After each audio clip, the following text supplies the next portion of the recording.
સુરત મહાનગરપાલિકાની ચૂંટણીમાં ભાજપે પોતાનું ગઢ સાચવી રાખ્યું છે। ઐતિહાસિક મતદાન બાદ ભાજપે વિપક્ષને પાછા પાણી કર્યા હતા। તો આ અંગે વિધાનસભાના ઉપાધ્યક્ષ અને સુરતના ધારાસભ્ય પુણેશભાઈ મોદીએ માહિતી આપી હતી। રવિવારે યોજાયેલા રેકોર્ડ બ્રેક મતદાન બાદ આજે ઉમેદવારોનું ભાવિ ખીલ્યું હતું। મતગણતરી કેન્દ્ર પર કોઈ અનિચ્છનીય બનાવ ન બને તે માટે ખાસ ફોર્સ સહિતનો લોખંડી પોલીસ બંદોબસ્ત તૈનાત કરાયો। કેન્દ્રની અંદર પ્રવેશતા દરેક અધિકારી અને ચૂંટણી એજન્ટની સઘન તપાસ કરાવી। ત્યારે સુરતમાં ગાંધી એન્જિનિયરિંગ કોલેજ ખાતે યોજાયેલ મતગણતરી સમયે પહોંચેલા ગુજરાત વિધાનસભાના ઉપાધ્યક્ષ અને સુરત પશ્ચિમ વિધાનસભાના ધારાસભ્ય માજી કેબિનેટ મંત્રી પુણેશભાઈ મોદીએ મીડિયા સાથે વાત કરી હતી।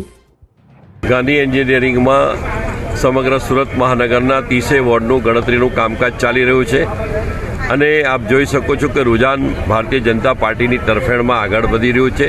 વોર્ડ નંબર 4માં આપણે ખૂબ આગળ અને લગભગ વિજેતાના હારે છે।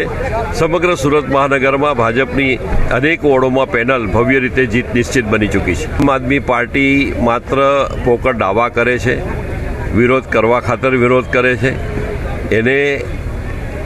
એનું અસ્તિત્વ જાળવી રાખવા માટે બેબુનિયાદ અને ભ્રમણા ફેલાવે છે। એટલે મતદારો પર એની કોઈ અસર જાજી લાગતી નથી। મતદારો પણ જાણી ચૂક્યા છે એનું વાણી વર્તન અને વ્યવહાર શું છે એ સુરતની પ્રજા અને ગુજરાતની પ્રજા સાથે જાણે છે। અભય થઈને નિષ્પક્ષતાથી નિરપેક્ષ રીતે વાસ્તવિકતાનો અરીસો રૂપી સચોટ માહિતી લાવતો સત્યની સાથે અભય ટાઈમ્સ।